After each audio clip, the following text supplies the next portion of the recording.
The station hung in empty space like a silver wheel. Outpost Meridian. A place where different species could meet without war. Today, humans would meet the Vraktar for the first time.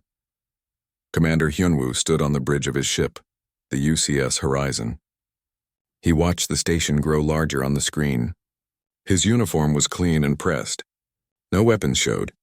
This was supposed to be a peaceful meeting.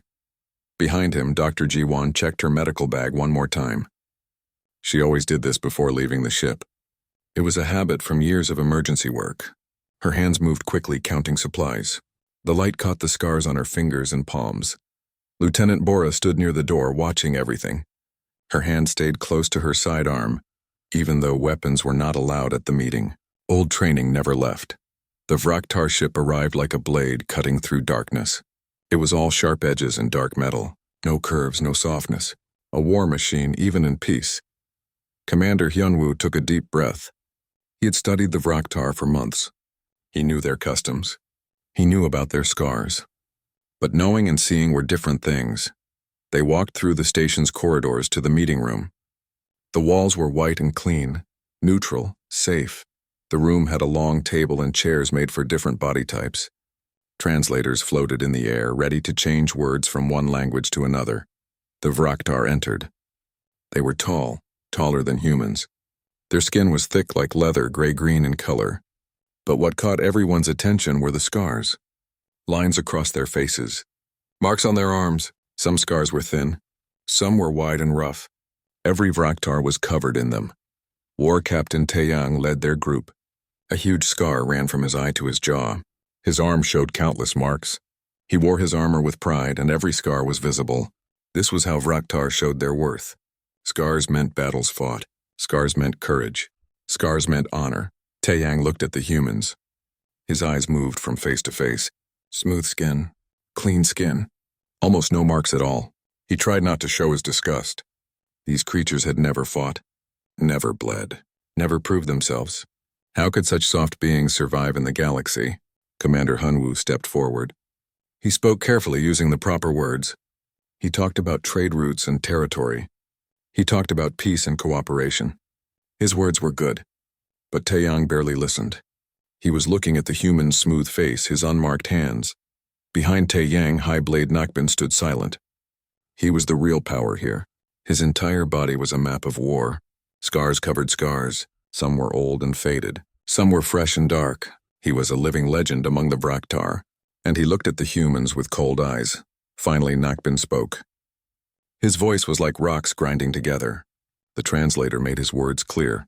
You come to us speaking of partnership, but I see no warriors among you. I see no proof of strength. Show me your battle scars. Show me you have faced death and survived. Commander Hyunwoo tried to explain. Humans measured worth differently. Courage came in many forms. But Nakbin waved his hand, dismissing the words. Words mean nothing. Scars speak truth. You are the smooth-skinned ones, weak, untested. We waste our time here. The meeting was falling apart. Lieutenant Bora's jaw tightened. Dr. Ji-won stayed quiet, but she understood what was happening. These aliens valued violence above all else. They could not see any other kind of strength. Then the alarm sounded. Sharp and loud. Everyone stopped. A voice came through the station speakers. There had been an accident in the maintenance bay. Chemical explosion. Someone was hurt badly. Dr. Ji-won moved before anyone else. She grabbed her medical bag and ran. Lieutenant Bora followed, along with their medical team. The Vraktar stood uncertain for a moment, then Taeyang ran after them. The maintenance bay was full of smoke. The smell of burned chemicals filled the air. A young Vraktar warrior lay on the floor. His chest was burned. Pieces of metal stuck out from his side. Green blood pooled beneath him. A Vraktar healer knelt beside him. Deoksu. He was small for a Vraktar with very few scars. In their society, healers were low status. They prevented scars, which prevented honor. Deoksu had begun the ritual words, preparing the young warrior for an honorable death. Dr. Ji-won dropped to her knees beside the injured warrior. Her hands moved fast, checking his injuries. She pushed Deoksu aside gently but firmly. He doesn't have to die. I can save him. Taeyang arrived. He saw what was happening and felt anger rise in his chest. This human was interrupting their sacred ritual. Death in service was honorable. This warrior would die with pride, "Stop," Taeyang said. He reached down and grabbed Dr. Jiwon's wrist to pull her away from the dying warrior. She turned to face him. And for the first time, Taeyang really looked at her hands. The light in the bay was harsh and bright. It showed everything. Dr. Jiwon's hands were covered in scars. Burn marks ran up her fingers. The skin was different colors where it had been grafted. Thin white lines crossed her palms where surgeons had cut and reconstructed. These were not small marks. These were the hands of someone who had been through fire. Taeyang's grip loosened. He stared. In his entire life, he had never seen a healer with warrior scars. It was impossible. It went against everything he knew.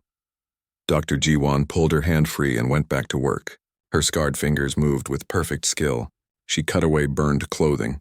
She cleaned wounds. She injected medicines. Her team helped, handing her tools, following her commands. "Talk to him," she said to Taeyang. "Tell him to stay awake. Tell him he's going to survive this." Taeyang did not know what to do, but something in her voice made him obey.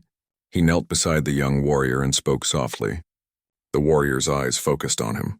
Taeyang told him to be strong, to hold on, to live. Dr. Jiwon worked for an hour. Her team brought equipment from their ship. They used human medical technology that the Vraktar had never seen. Slowly, the warrior's breathing steadied. His blood stopped flowing out. The color returned to his face. When it was done, Dr. Jiwon sat back on her heels. She was tired. Her scarred hands were covered in green blood, but the young warrior was alive. He would recover. Taeyang stood slowly. He looked at the human doctor. Then he looked at his own hands covered in honor scars from many battles. Then back at her hands scarred from something he did not understand. Other Vraktar had arrived. They saw their warrior alive. They saw the human doctor with her marked hands. Whispers spread through their group. Even Highblade Nakban had come. He stood in the doorway, silent, watching. Deoksu, the Vraktar healer, stared at Dr. Jiwon with something like wonder. He had never seen anyone save a warrior from such injuries. He had spent his whole life learning that some wounds meant death. That this was natural and honorable. But she had proven him wrong. Dr. Jiwon stood up. She looked at Taeyang directly. "He will have new scars from this, but he will live to earn more." "Is that not honorable?" Taeyang had no answer. His world had just been shaken. Everything he believed about soft-skinned humans, about healers, about scars and honor, was now confused in his mind. Highblade Nakban turned and left without a word. But his mind was troubled. These humans were more complex than he thought. And complexity was dangerous. The diplomatic meeting was postponed. Both sides returned to their ships. But as the Vraktar left, many of them looked back at Dr. Jiwon, at her scarred hands, at the proof that humans could bleed and suffer and still choose to heal rather than destroy. That night, Taeyang could not sleep. He kept seeing those hands, warrior scars on a healer. It made no sense, but somehow it felt important, like a door had opened in his mind and he could not close it again. On the human ship, Dr. Jiwon cleaned her hands carefully. The scars remained as they always would. She thought about the young Vraktar warrior, alive and breathing. That was what mattered. Not politics, not cultural differences, just life preserved, but she also knew this was not over. She had disrupted something sacred to the Vraktar. She had challenged their beliefs without meaning to. What would come next she could not guess. In the cold of space, both ships floated near the station. Inside them, two very different species tried to understand what had just happened. And in that understanding, the first seeds of change began to grow. 3 days passed. The young Vraktar warrior was recovering in the station's medical wing. His name was Kolrin, and he was alive because of human medicine. This fact spread through the Vraktar crew like wildfire. Some called it a miracle. Others called it an insult to their traditions. Commander Hyunwoo sent a message to the Vraktar ship. He suggested a small meeting. Just a few people. No formal negotiations. Just conversation. To his surprise, Taeyang agreed. They met in a quiet observation room on the station. Large windows showed the stars outside. The room was neutral ground. Safe. Dr. Jiwon arrived with Commander Hyunwoo. Lieutenant Bora came too, standing near the door like always. She did not trust the Vraktar. Not yet. Taeyang entered with Deoksu, the Vraktar healer. Deoksu looked nervous. Healers did not usually attend important meetings.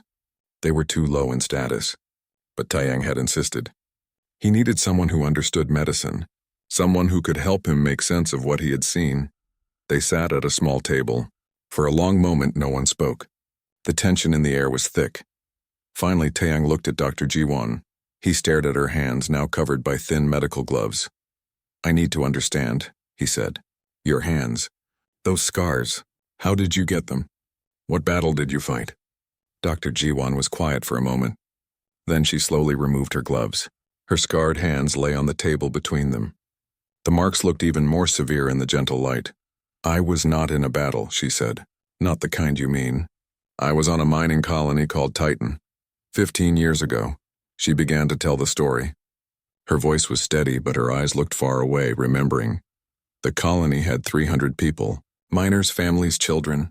The reactor that powered the colony failed. Not a small failure. A catastrophic one. Fire broke out everywhere. The air system started pumping toxic smoke through the buildings. Evacuation was impossible because the shuttle bay had been destroyed in the first explosion. Dr. G1 had been in the medical center with other doctors and nurses. They had patients who could not be moved. People on life support. People in surgery. People too sick to walk. We had a choice, she said. We could leave them and save ourselves. Or we could stay and try to save as many as possible. We stayed. Taeyang leaned forward. This he understood. Choosing to face death. Choosing to stand ground. This was warrior thinking, Dr. Jiwon continued. The fire spread into the medical wing. The automatic systems failed. The doors would not open properly. She and her team had to pull patients through burning corridors. They performed surgeries while smoke filled their lungs. They worked without proper tools because everything was melting or burning. "I was doing surgery on a child," she said quietly. "The fire suppression system above me failed. Chemicals poured down. They were supposed to stop fire, but they burned worse than fire itself. My gloves melted. The chemicals ate through to my skin, but I could not stop. The child needed 5 more minutes of surgery or she would die." She held up her hands, turning them so everyone could see. "These marks are from those chemicals." The skin died. Later, surgeons had to cut away the dead tissue and replace it with skin from other parts of my body. That is why the colors are different. That is why these lines are here. The child lived, she added. So did 211 others. But 88 people died. I was not fast enough. Not skilled enough. I carry their names here. She showed her forearms. Tiny letters were tattooed into the scar tissue. Names. So many names. The room was silent. Even Lieutenant Bora, who knew the story, felt the weight of it again. Deoksu spoke, his voice soft. "You could have left. You could have saved yourself?" "Yes," Dr. Jiwon said. "But then I would not be a doctor. I would be someone who ran away when people needed me most. I would rather have these scars than live with that shame." Taeyang sat back. He was trying to fit this into his understanding of the world. She had faced death. She had been wounded. She had sacrificed her body for others. By Vraktar standards, she was a warrior of the highest order, but she was a healer. This made no sense. After the rescue, Commander Hyunwoo said, "Our doctors could have removed her scars. We have the technology." They offered many times, but she said no. "Why?" Taeyang asked. "If you could erase the pain, why keep it?" Dr. Jiwon looked at her hands. "These scars remind me of what matters. Every time I look at them, I remember that lives are precious, that every person deserves a chance to survive. They remind me why I became a doctor." She looked up at Taeyang. "You have many scars. I can see them. Each one is important to you, yes? Each one tells a story of your battles?" Taeyang nodded slowly. He touched the large scar on his face. "This one, I fought 3 enemy warriors at once. I defeated them all. This scar is proof," he showed his arm. "This one, I saved my ship from boarding attack. I held a corridor alone for an hour." He went through several more. Each scar was a story of courage, of battle, of victory. He wore them with pride. Dr. Jiwon listened to each story. She nodded with respect. Then she asked quietly, "Do you have any scars you do not show?" Taeyang froze. The question cut deeper than any blade. He looked away out at the stars. "I had a sibling," he said finally. His voice was different now, quieter. "Younger than me. Small and weak. They got sick when we were children. A disease in the blood. Our healer said nothing could be done. That weakness must be purged." Deoksu looked down. He knew what was coming. This was the way of their people. "My sibling died," Taeyang continued, "and my family was ashamed. In our culture, death from disease is shameful. It means you were weak, so we never speak their name. We act as if they never existed. I went on to become a warrior. I earned many scars. I brought honor to my family name. But inside, I carry the scar of losing them. That scar never heals. Dr. Jiwon's face was gentle. What was your sibling's name? Taeyang looked shocked. No one had asked that in 20 years. Kiva, he whispered. Their name was Kiva. Kiva deserved to live, Dr. Jiwon said. The disease that killed them, not their weakness. If I had been there, I would have tried to save them. Every life matters. Every death from preventable disease is a failure of medicine, not of the person who died. Taeyang felt something break inside him. Years of guilt, years of buried grief suddenly had permission to exist. His hand shook. Deoksu was staring at Dr. Jiwon with wide eyes. What she said went against everything Vraktar believed, but it also felt true in a way he had never been allowed to speak. I became a healer because of someone like Kiva, Deoksu said suddenly. Everyone turned to look at him. He seemed surprised at his own words, but continued. My clutchmate died of infection, a small wound that got bad. Our warrior healers said infection was a sign of weakness. But I saw them suffer. I saw them die from something so small. So I chose to study healing, even though it meant I would never have honor. Even though other Vraktar looked down on me, he looked at Taeyang. I have read human medical texts in secret. I have studied their methods. They can cure things we call impossible, but if I suggested using their methods, I would be called a traitor to our ways. Commander Hyunwoo saw an opportunity. Perhaps our ways are not so different. We both value courage. We both honor sacrifice. We simply express it differently. But your people have no warrior class, Taeyang said. How can you survive without warriors? Lieutenant Bora spoke for the first time. We have warriors, I am one. I have killed in battle. I have scars too, though I do not show them proudly. She rolled up her sleeve. A long scar ran down her arm. But we do not measure a person's worth only by their ability to fight. A doctor who saves lives is as valuable as a soldier who protects them. More valuable, Dr. Jiwon said quietly. Any fool can destroy. Creation and preservation require true skill. The conversation continued for hours. They talked about scars, about honor, about the difference between strength and violence. They talked about fear and courage and what it meant to face death. When the meeting ended, something had changed. Taeyang and Deoksu did not walk back to their ship the same as they had arrived. They had seen a different way. They had been given permission to question things they had never questioned before. But back on the Vraktar ship, High Blade Nakbin heard reports of the meeting. He heard that Taeyang was fraternizing with humans, that Deoksu was sharing medical knowledge, that dangerous ideas were spreading. Nakbin looked out at the stars and made a decision. This had gone too far. Human influence was a disease, and diseases must be cut out before they spread. He began making plans that would end this threat permanently. The emergency signal came in the middle of the night cycle. A Vraktar colony ship was calling for help.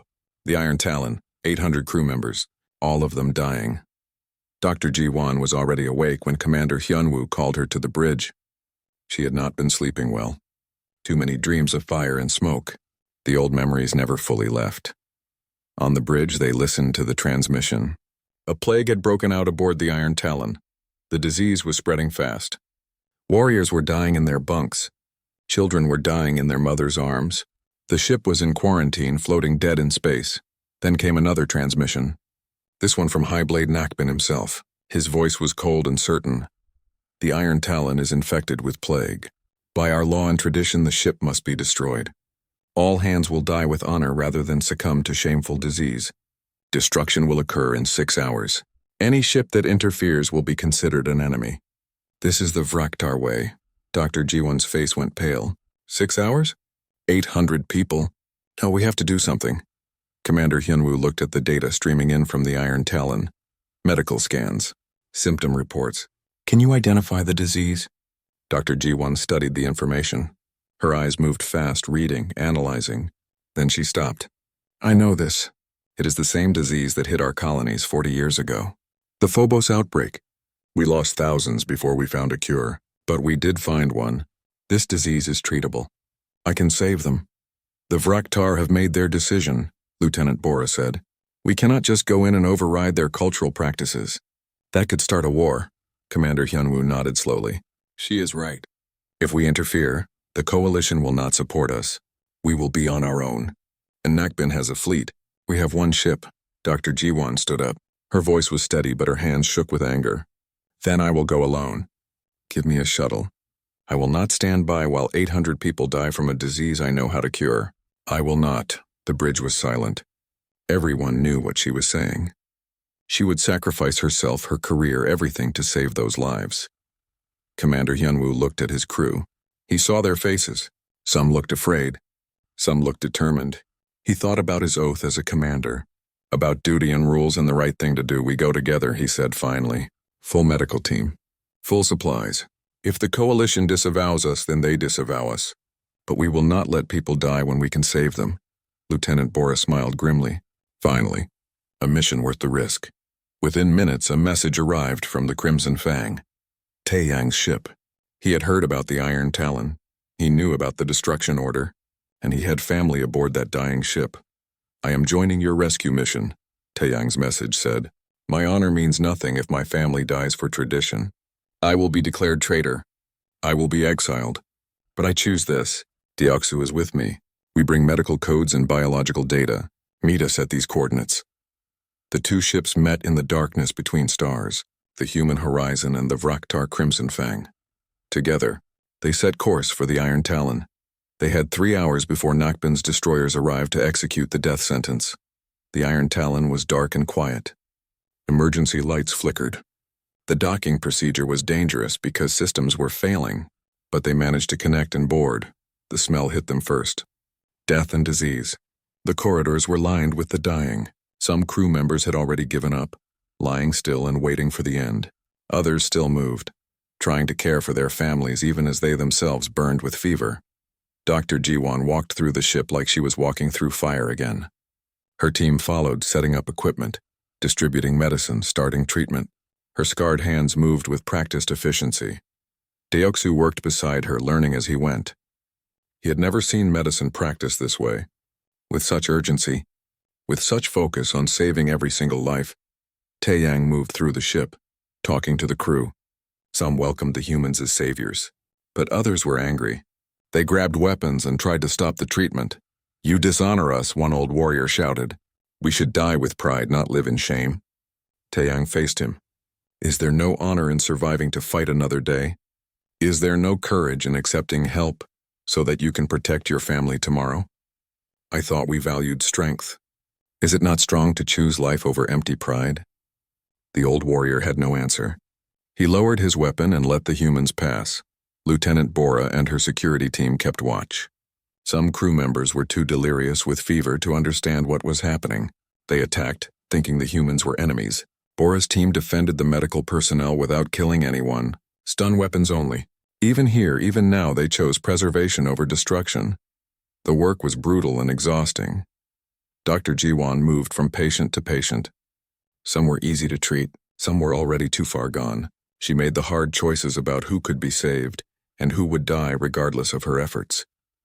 In one room, she found a mother holding a small child. Both were dying.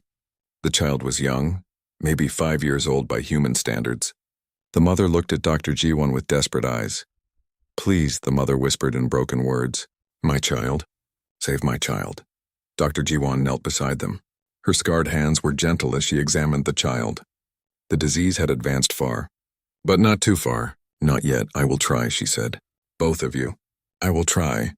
She worked through exhaustion, through pain and her old injuries, through everything. The child stabilized. Then the mother. Both would live. 2 hours had passed. 1 hour remained before Nakbin arrived. Then the sensors screamed a warning. Ships approaching. Not one. Many. Nakbin had come early with his entire battle fleet. Commander Hyunwoo's voice came over the communications. Doctor, we need to leave now. He has weapons charged. He is going to fire on the Iron Talon. Dr. Jiwon looked around. So many patients still needed care. So many were just beginning to recover. No, I'm not leaving. Keep working, she told her team. Nakbin's voice boomed through all the ship's speakers. Humans, you have violated quarantine. You have interfered with our sacred traditions. Leave immediately, or you will be destroyed along with the plague ship. Taeyang, you are declared traitor. Your name is erased. Your line is shamed. Taeyang stood in the Iron Talon's bridge. He looked at the fleet on the screens. Ships he had once served with. Friends who would now kill him without hesitation. He made a choice.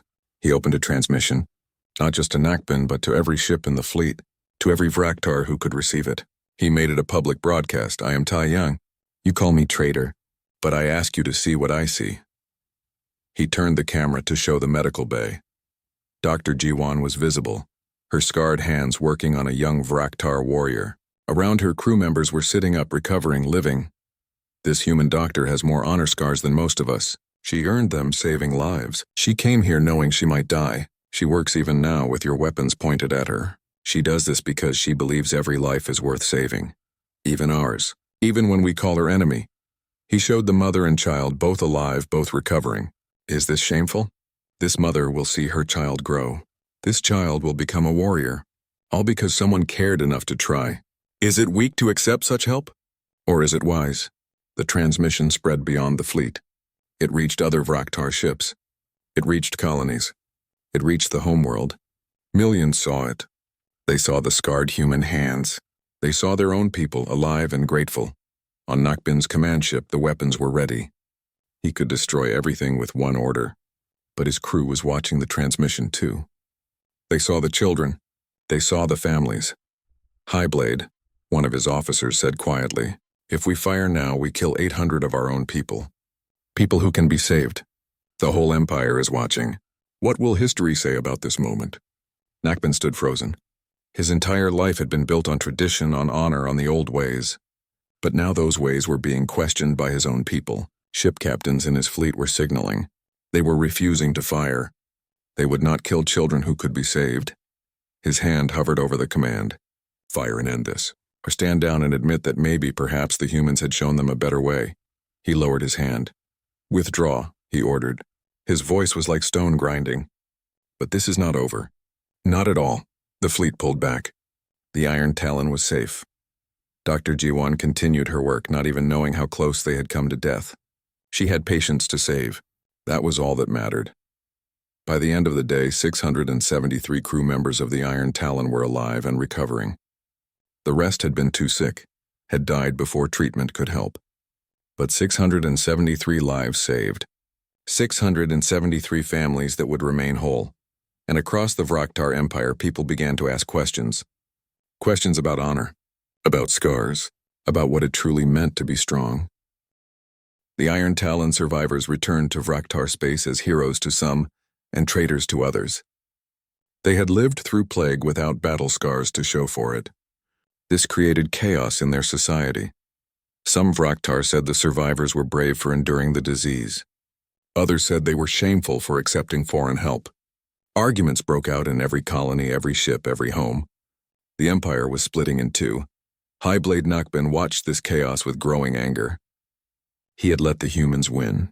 He had shown weakness by withdrawing his fleet. Now his people questioned everything he had taught them about honor and strength. He began a campaign to restore the old ways. He gave speeches. He published writings. He said that humans were corrupting Vraktar youth with soft thinking, that accepting medical help was the first step toward becoming weak and defenseless. Our scars define us, he proclaimed. Without them, we are nothing. The humans would steal our identity, make us like them, make us weak. This cannot stand. But others disagreed. Families of the Iron Talon survivors did not want to see their loved ones as shameful. Younger Vraktar who had grown tired of rigid traditions found hope in human ideas, and healers like Deoxu finally had a voice. A formal proposal was made. A medical exchange program between humans and Vraktar. Dr. Jiwan would teach Vraktar healers human medicine. In return, Vraktar would teach humans their techniques for pain tolerance and rapid healing.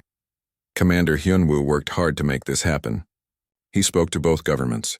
He argued that stronger medicine would create stronger warriors, that it was not weakness to heal faster and fight longer. This argument worked with many moderate Vraktar leaders. Deoxu became the representative for Vraktar healers. For the first time in his life, people listened to him with respect. Other healers came forward sharing stories of how they had been treated as lesser, how they had watched people die from preventable causes, how they had secretly wished for better knowledge. The program was approved. A facility was built on the border between human and Vraktar space. The first classes began. Human doctors taught disease treatment and surgical techniques. Fractor healers taught resilience methods and rapid recovery practices. Both species learned from each other, but Nakbin could not accept this. He saw it as an invasion. He organized attacks on the medical facilities. Traditionalist warriors smashed equipment and threatened anyone who cooperated with humans. Several Vraktar healers were badly injured. Then Nakbin started a rumor. He said that Dr. Jiwan's scars were fake, that humans had created them artificially to trick the Vraktar, that her whole story was a lie designed to make them weak. The rumor spread fast. Some believed it immediately. Others were unsure. Nakbin used this doubt to push his final plan. He demanded that Dr. Jiwan prove her courage through trial by combat. If she refused, it would prove she was a fraud. If she accepted and lost, the medical program would end. Dr. Jiwan heard about the challenge while working in the medical facility. She was tired, so tired. The political fighting had taken her away from actual medicine. She received death threats daily. Some in the human government wanted her to come home, saying the effort was not worth the cost. She sat alone in her office, looking at her scarred hands, the 88 names tattooed on her arms. She had already sacrificed so much. Was it fair to ask for more? Taeyang found her there. He was different now. Officially exiled, his name erased from warrior records. His family would not speak to him.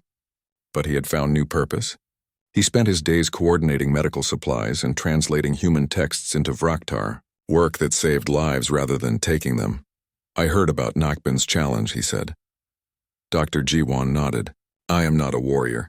I cannot fight him. I will lose. You do not have to fight him, Taeyang said. I will. She looked up surprised. What? I will challenge Nakbin to combat. If I win, the medical program continues. If I lose, then it was not strong enough to survive anyway. He will kill you, Dr. Jiwan said. He is one of the greatest warriors alive. You cannot win, Taeyang smiled sadly. Perhaps. But I must try. You showed me that some things are worth fighting for beyond personal honor. This is one of those things. Before Dr. Jiwan could argue, Taeyang sent his challenge. It was broadcast across Vraktar space. War Captain Taeyang, the exile, the traitor, challenging High Blade Nakbin to single combat. The winner's position would be accepted as truth.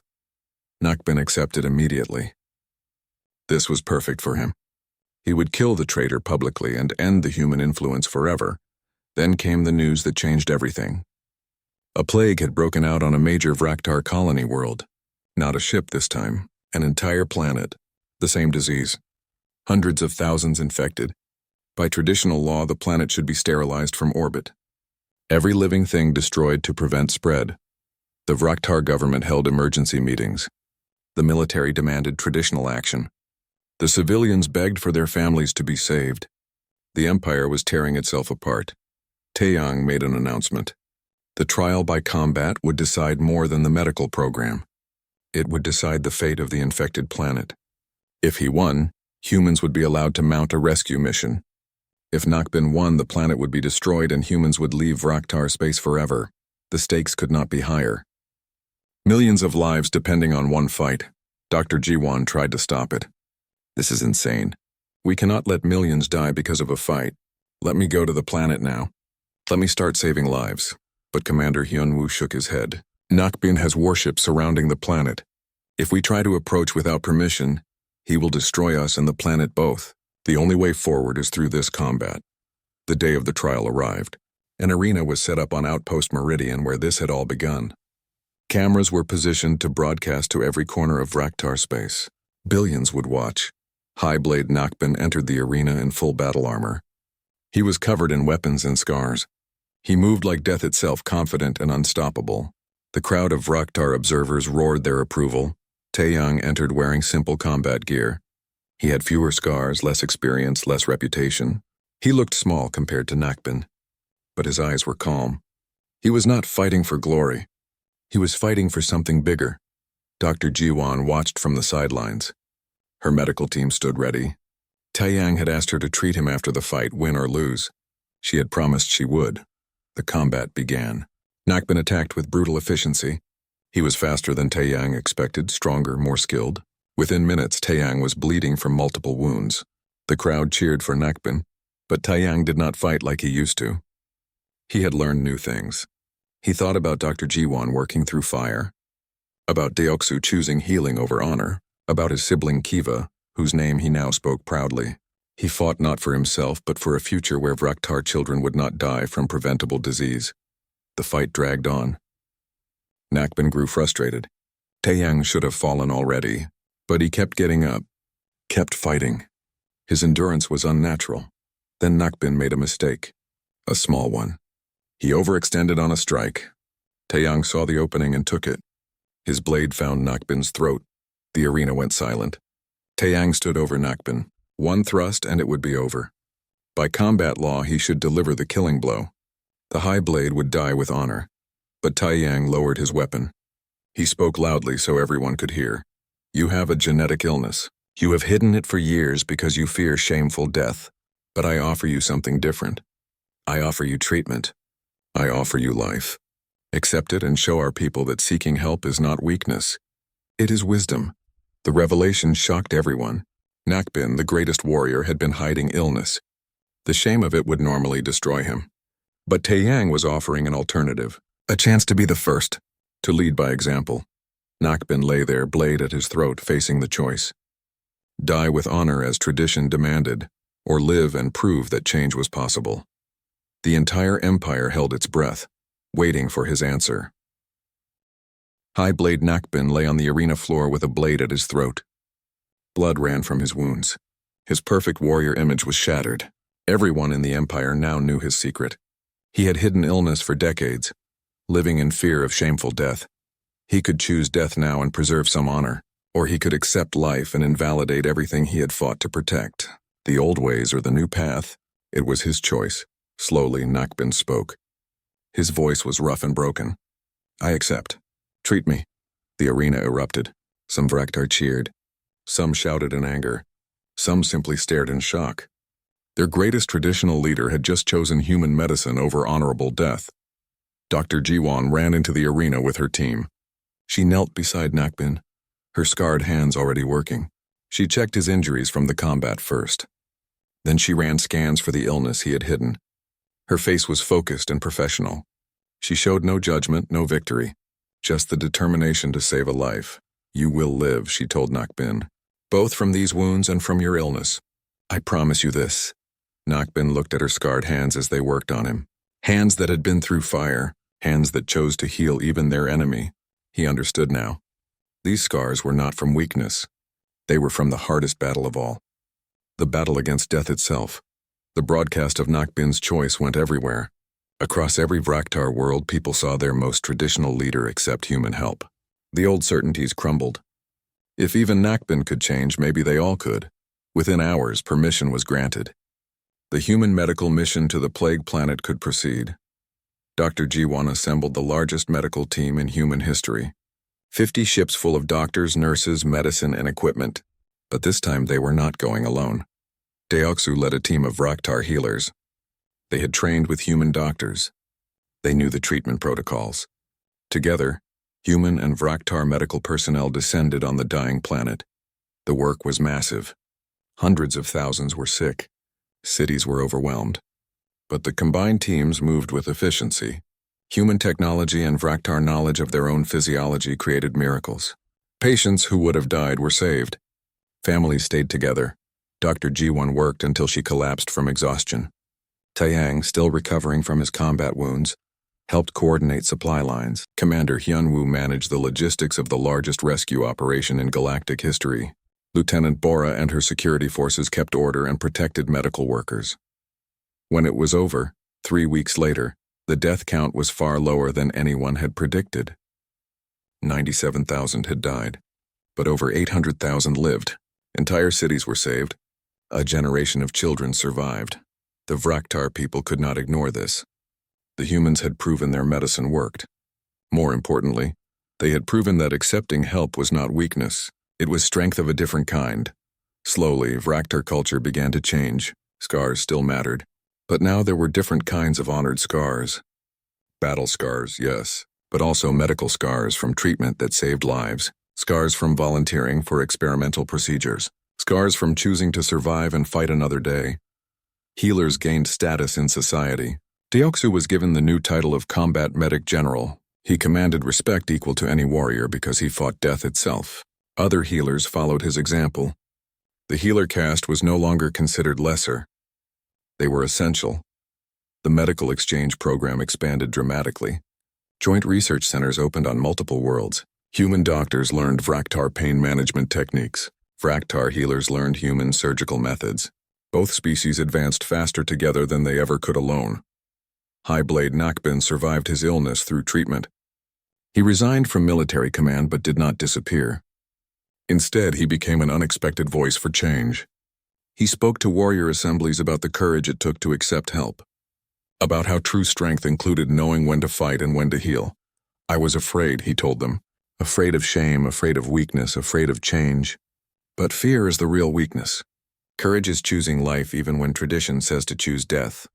He bore a new scar from his treatment, a thin line where human medicine had repaired his genetic illness. At first he hid it. Then one day at a public ceremony he showed it proudly. This scar meant he had survived what should have killed him. That was worthy of honor. Taeyang was reinstated with a new rank, Peace Captain. He commanded a joint military medical vessel that patrolled the borders, providing both defense and aid. His combat scars were joined by surgical scars from his trial fight. He wore them all equally. Each told a story of who he was and what he valued. He also erected a private memorial for his sibling Kiva. It was the first time in Vraktar history that someone who died of disease was honored publicly. Other families followed his example. Names that had been erased were spoken again. The dead from illness were given the dignity they deserved. Dr. Jiwan became director of the Human Vraktar Medical Institute. It was built on neutral ground between their territories, a symbol of cooperation. She trained a new generation of doctors from both species. She taught them that medicine was its own form of warfare, a war against suffering, against death, against unnecessary loss. Her scarred hands became famous across the galaxy. Other species heard the story. The doctor with warrior scars who changed an empire. When young students asked about her hands, she always told them the truth. The scars were not decorative. They were painful reminders of the cost of saving lives. But she would bear that cost again if needed. Commander Hyunwoo was promoted to ambassador. He oversaw the growing alliance between humans and Vraktar. What had started as a disaster at Outpost Meridian had become the foundation for lasting peace. Trade flourished. Cultural exchange expanded.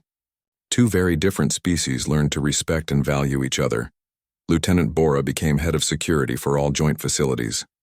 She trained both human and Vraktar guards. She taught them that protecting life was as honorable as taking it. Her scars, once hidden, were now shown with quiet pride. She had earned them defending those who could not defend themselves. That was its own form of courage.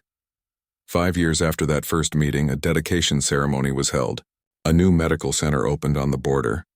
It was called the Titan Memorial Medical Center, named after the disaster that had scarred Dr. Jiwan's hands.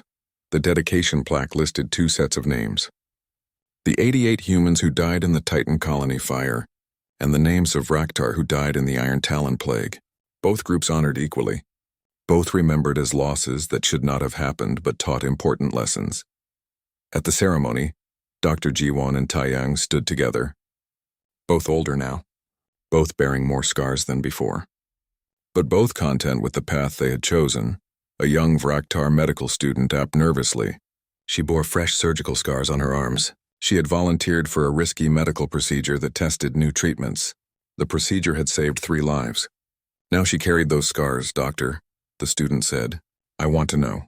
How do I honor these scars properly? They are not from battle. They are from medicine. Are they worthy? Dr. Jiwan looked at the young Vraktar. She saw hope there, a new generation that understood multiple forms of courage. Every scar tells a story, Dr. Jiwan said gently. Battle scars tell of enemies defeated. Your scars tell of lives saved.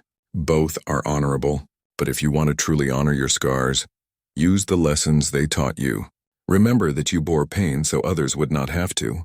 Remember that healing requires its own kind of bravery, and work to prevent others from needing similar scars. The student nodded and returned to her studies. Taeyang watched the exchange with a small smile. That is the future, he said. A generation that values all forms of strength. all forms of courage. It is better than the past, Dr. Jiwon agreed, though it cost much to get here. She looked at her scarred hands. Older now, the skin more weathered, but still steady, still capable, still bearing the marks of that day 15 years ago when she chose to stay in the fire. Do you regret keeping them? Taeyang asked. Your scars. You could have had smooth hands again. Dr. Jiwon was quiet for a moment. Then she shook her head. No, these scars remind me of what matters. They remind me that 200 people lived because I stayed. They remind me that every life is precious. They remind me why I do this work. She looked at Taeyang. And they brought me here. To this moment. To this friendship. To this change we created together. If I had smooth hands, we might never have understood each other. So no, I do not regret them. Taeyang touched his own scars, the old ones from battle and the new ones from medicine. Each was part of who he had become.